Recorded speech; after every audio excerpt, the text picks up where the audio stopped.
नमस्कार. आपला cash फ्लोचा with adjustment आधी मी एक क्वेश्चन घेतला होता.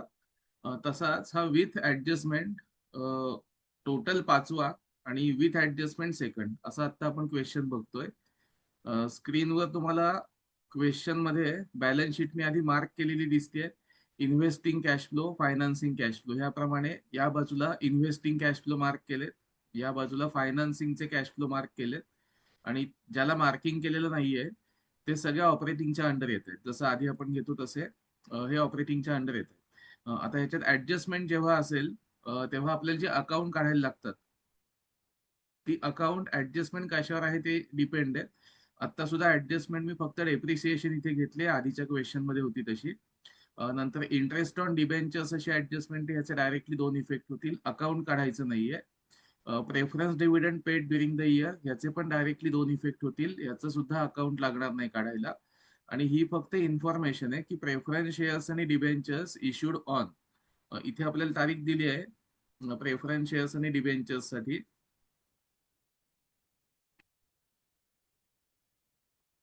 31 मार्च. आता ही 31 मार्च तारीख असल्यामुळे शेवटच्या दिवशी, सॉरी इथे तारीख चुकून 25 आली आहे, इथे आपण फक्त बदलून 31 मार्च 23 घेऊ.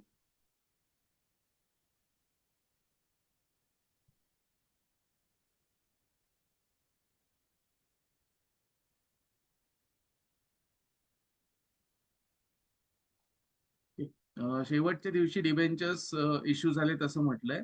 त्यामुळे शेवटच्या दिवशी इश्यू असल्यामुळे आपल्याला वर्षभराचा इंटरेस्ट जो पे करायचा आहे, इंटरेस्ट किंवा डिव्हिडंड व्हॉट एव्हर, जो आपल्याला वर्षभराचा पे करायचा आहे, तो फक्त ऍडिशनल जे अमाऊंट असेल त्याच्यावरच पे करायचा आहे. ओके. तर ह्याप्रमाणे आपण पोस्टिंग घ्यायला सुरुवात करू वन बाय वन.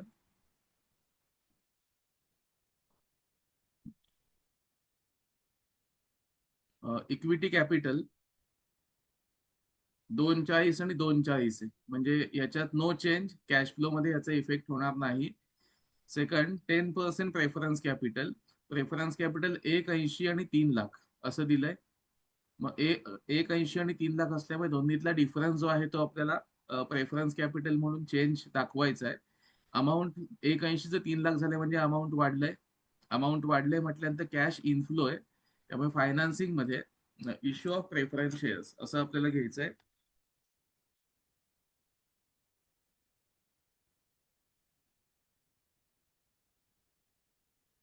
आणि आकडा होता 1,20,000. इथे डिफरन्स तुम्ही बघितलात की लक्षात येईल.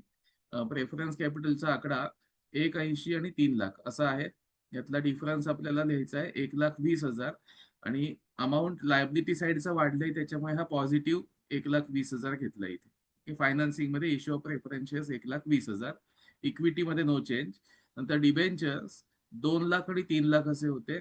म्हणजे इथे सुद्धा 1 लाखाने डिबेंचर्स वाढलेत किंवा आपली लायबिलिटी 1 लाखाने वाढली आहे.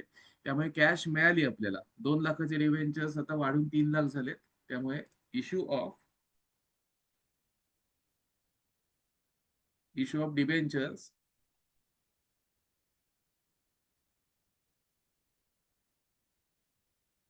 अमाऊंट 1 लाख. अमाऊंट डिफरन्स यातला आपण 1 लाख घेतलाय. तर फायनान्सिंग मधले हे दोन item as per balance sheet झाले. आता इन्व्हेस्टिंग मध्ये इन्व्हेस्टिंगला कम्प्युटर, मशिनरी आणि इन्व्हेस्टमेंट असे 3 आयटम्स आहेत. यातलं कम्प्युटरचा अमाऊंट 290 आणि 360 आहे. गेल्या क्वेश्चनला सांगितल्याप्रमाणे ऍसेटचा ओपनिंग बॅलन्स डेबिट साईडला येतो. त्याप्रमाणे आपण इथे 2,90,000 घेऊ. ऍसेटचा क्लोजिंग बॅलन्स जो आहे तो क्रेडिट साईडला येतो. त्याप्रमाणे या बाजूला, सॉरी एक शून्य जास्ती झालं, 3,60,000 एवढे आले. आता ओपनिंगला आपल्याकडे कम्प्युटर 2,90,000चा आहे आणि तोच क्लोजिंगला 3,60,000चा आहे. 290 आणि 360 असं कम्प्युटरचं व्हॅल्युएशन आहे. याच्यात प्लस आणखी एक ऍडजस्टमेंट काय दिली आहे, डेप्रिसिएशन ऑन कम्प्युटर ₹35,000. आता इथे मी आधीच फॉर्मॅट प्रमाणे लिहून ठेवलंय.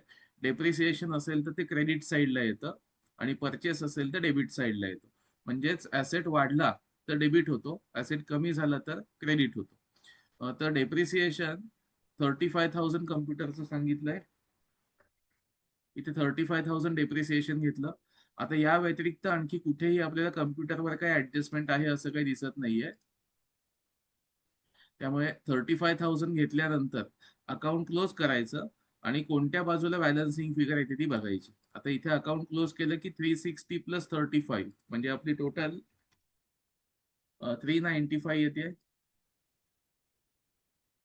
आणि दोन्हीतला डिफरन्स काढला की डेबिट साईडला आपल्याला बॅलन्सिंग फिगर 395 मायनस 290 म्हणजे 1,05,000 ची बॅलन्सिंग फिगर मिळते. तर इथे लिहायचं टू बँक परचेसेस आणि ब्रॅकेटमध्ये बॅलन्सिंग फिगर म्हणजे जो कमी पडलाय डेबिट साईडला आकडा तो आपण परचेस म्हणून दाखवतोय बॅलन्सिंग फिगर असा. आता या अकाउंट मध्ये आपण दोन पोस्टिंग घेतली, एक डेप्रिसिएशनचं आणि सेकंड परचेसचं. यातलं डेप्रिसिएशन हे जे असतं हे आपण नेहमी नॉन कॅश मध्ये घेतो.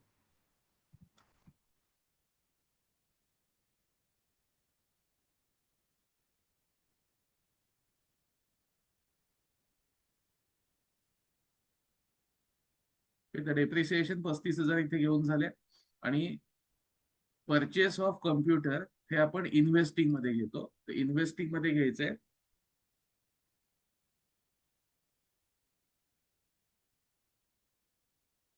परचेस ऑफ कम्प्युटर आणि एकूण आपण 1,05,000चा परचेस केलाय.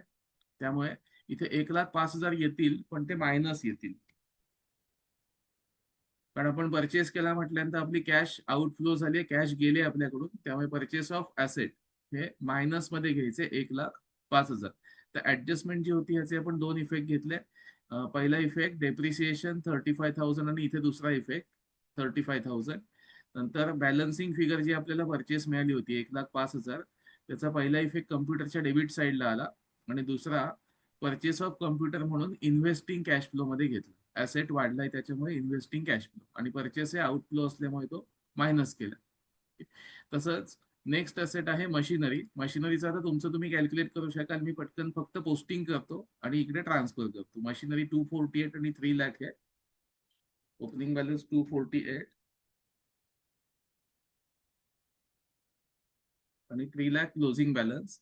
याच्यावर ऍडजस्टमेंट मध्ये सांगितलंय की डेप्रिसिएशन 18,000 आहे. त्यामुळे इथे क्रेडिट साईडला डेप्रिसिएशन येईल 18,000.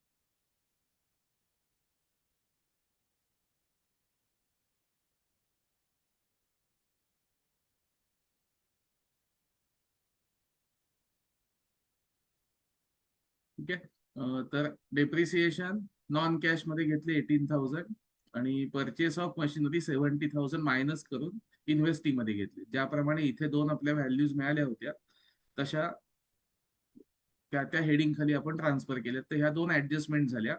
ऍडजस्टमेंट व्यतिरिक्त तिसरा अजून एक आहे इन्व्हेस्टमेंट. इन्व्हेस्टिंग मधले दोन आयटेम्स आपण घेतले. इन्व्हेस्टमेंट 87 आणि 122 असे आकडे आहेत. म्हणजे इन्व्हेस्टमेंट परचेस केलेली दिसते आपण, त्यामुळे इथे पुढचं नाव येईल परचेस ऑफ इन्व्हेस्टमेंट. आकडा बघा 87 आणि 122 यातला जो काय फरक येईल तो आपल्याला इथे परचेस म्हणून दाखवायचा. तर वजा केलं की तुम्हाला 35,000चा फरक आलेला दिसेल आणि 35,000 इथे निगेटिव्ह घ्यायचे, मायनस घ्यायचे, कारण इन्व्हेस्टमेंट परचेस केली, कॅश आपल्याकडून जाईल, कॅश आउटफ्लो असल्यामुळे इथे आकडा निगेटिव्ह घ्यायचा -35. तो अशा तऱ्हेने आपले कलर मध्ये जे आकडे घेतलेत या बाजूचे फायनान्सिंग मधले आणि या बाजूचे इन्व्हेस्टिंग मधले तेवढ्याचं पोस्टिंग झालं. आता राहिलेले जे आकडे आहेत ते सगळ्या ऑपरेटिंग मध्ये कोणत्या ना कोणत्या हेड खाली येतील, त्याचं पोस्टिंग घ्यायचं. आता राहिलेल्या आकड्यांपैकी महत्वाची दोन पोस्टिंग जी असतात ती आधी उरकून घ्यायची. पी अँड एल अकाउंटचा जो फरक आहे 60 आणि 84 असा जो फरक आहे तो 24,000चा दिसतोय. तर net profit for the year 24,000 हा प्लस घ्यायचा, कारण पी अँड एल अकाउंटचा बॅलन्स वाढला होता. त्यामुळे प्रॉफिट आहे 24,000 प्लस येतील. आणि दुसरं कन्फर्म पोस्टिंग जे असतं कॅश आणि बँक बॅलन्स 32,000 आणि 1,02,000 32 आणि 1,02,000 हे दोन्ही पण ओपनिंग आणि क्लोजिंग बॅलन्स म्हणून घ्यायचे. कॅश बॅलन्स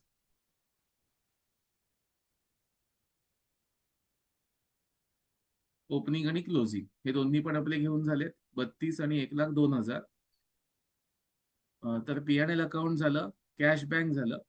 आता आपण राहिलेले सगळे आयटेम्स फक्त त्यातला डिफरन्स काढून त्या त्या ठिकाणी पोस्टिंगला घ्यायचंय. क्रेडिटर्स येतात वर्किंग कॅपिटल चेंजेस मध्ये. तर वर्किंग कॅपिटल चेंजेस मध्ये क्रेडिटर्स वाढलेत की कमी झालेत बघूया. 64 आणि 46 आहेत, म्हणजे डिक्रीज इन क्रेडिटर्स आहे, डिक्रीज इन क्रेडिटर्स आणि आकडा 18,000 आहे. आता प्रश्न असा की ह्याला चिन्ह काय घ्यायचं. तुम्ही आधीचे प्रश्न बघितले असतील तर लक्षात आलं असेल. लायबिलिटी कमी झाली की आपण मायनस करतो, लायबिलिटी ऍड झाली की आपण प्लस करतो. तर इथे 18,000 जे आहेत ते आपल्याला मायनस घ्यायचे कारण लायबिलिटी कमी झाली. पुढचं आहे आउटस्टँडिंग एक्सपेन्सेस 15 आणि 9 असे दिसत आहेत, म्हणजे कमी झालेत. पुन्हा इथे सेम तेच घ्यायचं.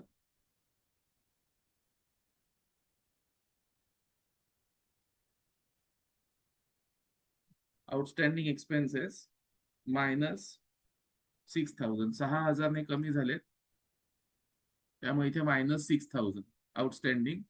नंतरचा आयटम आहे प्रोव्हिजन फॉर टॅक्स 42,000 आणि 36,000. आता ह्याचं तुम्हाला लक्षात राहिलं असेल तर प्रोव्हिजन फॉर टॅक्स आपण ओपनिंगचा आहे तो टॅक्स पेड म्हणून दाखवतो आणि क्लोजिंगचा आहे तो नॉन कॅश आयटम मध्ये घेतो. तर इथे ओपनिंगचा आकडा 42,000 दिसतोय, तो आपल्याला टॅक्स पेड म्हणून दाखवायचा आहे. आणि पेड आहे म्हटल्यानंतर कॅश जातीये, त्यामुळे इथे -42 आणि क्लोजिंगचा 36,000 ही करंट इयरची प्रोव्हिजन म्हणून दाखवायची.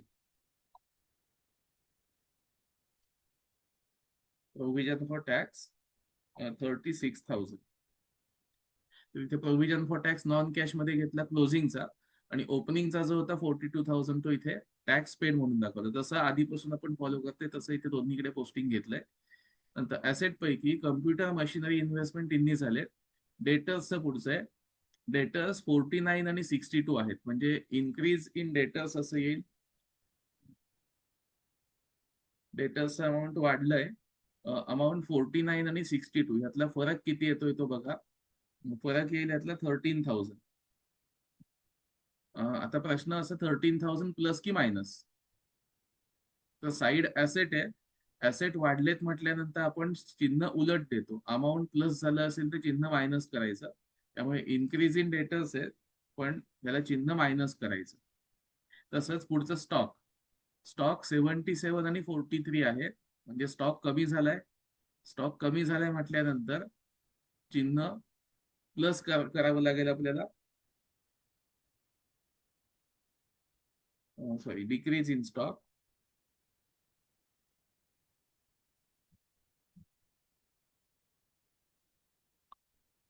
डिक्रीज इन स्टॉक आणि दोन्हीतला डिफरन्स बघा 77 आणि 43 त्यातला डिफरन्स 34,000 येतोय. आणि अमाऊंट मायनस झालंय, पण इथे आपल्याला घेताना प्लस घ्यायचे. अमाऊंट कमी झालंय पण आपण पोस्टिंग इथे +34 करणार आहे. नंतरचं आहे कॅश बँक बॅलन्स. हे आपण ओपनिंग आणि क्लोजिंग म्हणून मगाशी शेवटी इथे लिहिले. कॅश आणि बँक 32 आणि 1,02,000 दोन्ही पण लिहून झालेत आपले.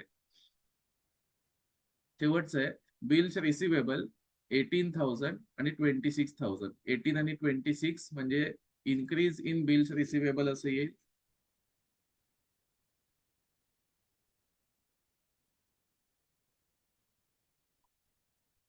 Increase in bills receivable amount आहे 8,000 आणि असेट वाढलाय म्हणजे आपल्याला -8,000 असे घ्यायचे.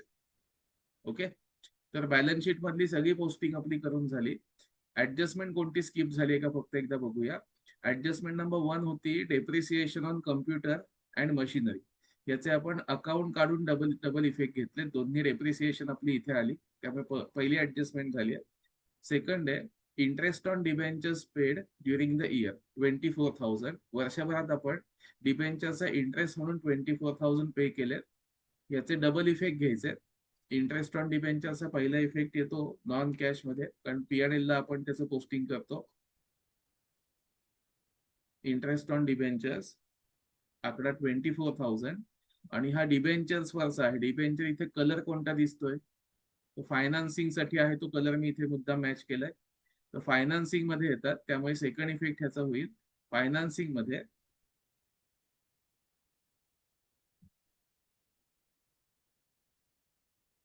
इंटरेस्ट ऑन डिबेंचर्स आकडा आत्ताचा आपला किती होता, 24,000. हा इथे पेड असल्यामुळे -24 करून घ्यायचा. त्यामुळे इथे -24 इंटरेस्ट ऑन डिबेंचर फायनान्सिंग मध्ये आला आणि नॉन कॅश मध्ये इंटरेस्ट ऑन डिबेंचर फक्त +24 आला. P&L च्या डेबिटचा आयटम असल्यामुळे +24. त्याच्यानंतरच preference dividend paid during the year, म्हणजे वर्षभरात त्यांनी प्रेफरन्सचा डिव्हिडंड सुद्धा पे केलाय.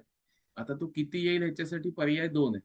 एक तर आपण ओपनिंग वर काढू शकतो 1.80 वर, किंवा क्लोजिंग वर काढू शकतो. पर्सेंटेज फिक्स आहे, आपल्याला 10%च काढायचे, पण ते ओपनिंग वर आहेत की क्लोजिंग वर, त्याच्यासाठी पुढे इन्फॉर्मेशन दिली आहे. Additional preference shares and debentures were issued on 31 March 23, म्हणजे शेवटच्या दिवशी प्रेफरन्स शेअर्स आणि डिबेंचर इश्यू केले. याचा अर्थ वर्षभर अमाऊंट 1,80,000च होतं. शेवटच्या दिवशी यातला जो डिफरन्स आहे तेवढे डिबेंचर किंवा प्रेफरन्स शेअर्स इश्यू झाले. त्यामुळे शेवटच्या दिवशी इश्यू असल्यामुळे इंटरेस्ट हा ओपनिंग बॅलन्सवरच काढायचा. कारण अख्खं वर्ष आपण 1,80,000चे प्रेफरन्स शेअर्स ठेवले होते. ऍडिशनल जे प्रेफरन्स आहेत ते इथे म्हटल्याप्रमाणे शेवटच्या तारखेला इश्यू झाले, त्यामुळे त्याला यावर्षी डिव्हिडंड मिळणार नाही. त्यामुळे 10% ऑफ 1,80,000, 1,80,000चे 10%. इथे आपल्याला घ्यायचे प्रेफरन्स डिव्हिडंड.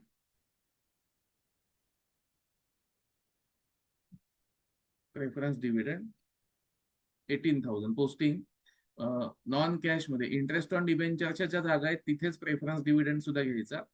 नॉन कॅश मध्ये 18,000. आणि तसंच फायनान्सिंग मध्ये प्रेफरन्स डिव्हिडंड इथे फक्त -18 घ्यायचा आहे. कॅशशी संबंधित आयटम आहे, त्यामुळे कॅश आउटफ्लो आपण पेमेंट करणार आहे, त्यामुळे -18,000 इथे घ्यायचं आहे. तर हे 24 आणि 18 हे आपण ऍज पर ऍडजस्टमेंट इथे घेतलेत. इंटरेस्ट पे केलाय असं म्हटलंय आणि प्रेफरन्स डिव्हिडंड सुद्धा पेड, त्यामुळे दोन्हीचं पोस्टिंग आपण इकडे घेतलंय नॉन कॅश मध्ये, आणि दुसरा इफेक्ट घेतलाय फायनान्सिंग मध्ये. तर या प्रकारे सगळी पोस्टिंग आपली झाली. क्लोजिंग करताना सिक्वेन्स कसा आहे ते सांगतो. इथे मी एक्सेलला फॉर्म्युला अप्लाय केलाय, त्याच्यामुळे डायरेक्टली तुम्हाला ह्याचा आन्सर इथे आलेला दिसेल. फक्त क्लोजिंगचा सिक्वेन्स कसा येईल तो बघा. सगळ्यात पहिला नेट प्रॉफिट हा आपण लिहून घेतलाय. त्यानंतर नॉन कॅशचे सगळे जे आयटम्स आहेत त्याची टोटल मी इथे घेतली. 35 पासून 18 पर्यंत सगळे आयटम्स इथे 131 येत आहेत. नंतर वर्किंग कॅपिटल चेंजेसच्या सगळ्या आयटम्सची टोटल इथे आउटरला घेतली, ही -11 आली. आणि हे जे 3 आयटम्स आहेत याला ए म्हटलंय, बी आणि सी स्मॉल मधले, 24,131 आणि -11, या सगळ्याची टोटल जी येईल तो कॅश फ्लो बिफोर टॅक्स 144 एवढा येतोय. आणि त्याच्यातून टॅक्स पेड झाला, 42,000चा टॅक्स पेड झाला की आपल्याला ऑपरेटिंग कॅश फ्लो मिळेल 1,02,000. म्हणजेच मेन 3 जे कॅश फ्लोचे आयटम्स असतात त्यातला ऑपरेटिंग कॅश फ्लोचा फायनल आकडा आपला येतोय 1,02,000. पुढचं इन्व्हेस्टिंग साठी हे तिन्ही सुद्धा इन्व्हेस्टिंगचे आता मायनस आले होते, तिन्ही पण परचेस होते, त्यामुळे याचा आपल्याला आकडा मिळाला होता -2,10,000 एवढा आउटफ्लो होता. आणि फायनान्सिंग मध्ये प्रेफरन्स आणि डिबेंचर्स आपण इश्यू केले होते आणि ह्या दोन्हीवर इंटरेस्ट पे केला होता, त्यामुळे हे सगळं प्लस आणि मायनस केल्यानंतर आपल्याला आकडा मिळाला 1,78,000, 1,78,000. आणि फायनल जे 3 आकडे मिळाले ऑपरेटिंग कॅश फ्लो, इन्व्हेस्टिंग आणि फायनान्सिंग कॅश फ्लो, अशा तिन्हीची फायनल टोटल आपल्याला मिळाली +70,000 पॉझिटिव्ह. त्याच्यामध्ये ओपनिंगचा बॅलन्स ऍड केला 32, की क्लोजिंग बॅलन्स जसा आपला आहे तो मॅच होतो 1,02,000. म्हणजेच हे दोन्ही आकडे माहित होते आपल्याला. वर्षभरात 70,000चा जो कॅश फ्लो झालाय, म्हणजे कॅश आले आपल्याकडे +70, ती कोणत्या कोणत्या माध्यमातून आले ते ह्या 3 आकड्यांमध्ये दिसते. ऑपरेटिंग, इन्व्हेस्टिंग आणि फायनान्सिंग, ह्या तिन्हीची टोटल आपली +70 येते. म्हणजे ड्युरिंग द इयर आपल्याकडे 70,000 ची कॅश जमा झालेली आहे. तर हा विथ ऍडजस्टमेंट प्रश्न होता. आधीच्या क्वेश्चन्स प्रमाणे मी पीडीएफ ह्याची शेअर करून ठेवतो. त्याप्रमाणे कम्प्लीट क्वेश्चनची पुन्हा एकदा प्रॅक्टिस करा. आणि पुढचा एक मी प्रॅक्टिससाठी आणखी एक क्वेश्चन तुम्हाला पाठवतोय. त्याचा व्हिडिओ पाठवत नाहीये सॉल्व्ह कसा करायचा ते. ऍडजस्टमेंट साधारण सेम आहे. तुम्ही फक्त तो प्रॅक्टिस म्हणून कम्प्लिटली सॉल्व्ह करा. विथ सोल्युशन मी पाठवतो. Okay, thank you. हा क्वेश्चन नंबर 5 झाला. पुढचा क्वेश्चन नंबर 6 मी शेअर करतो.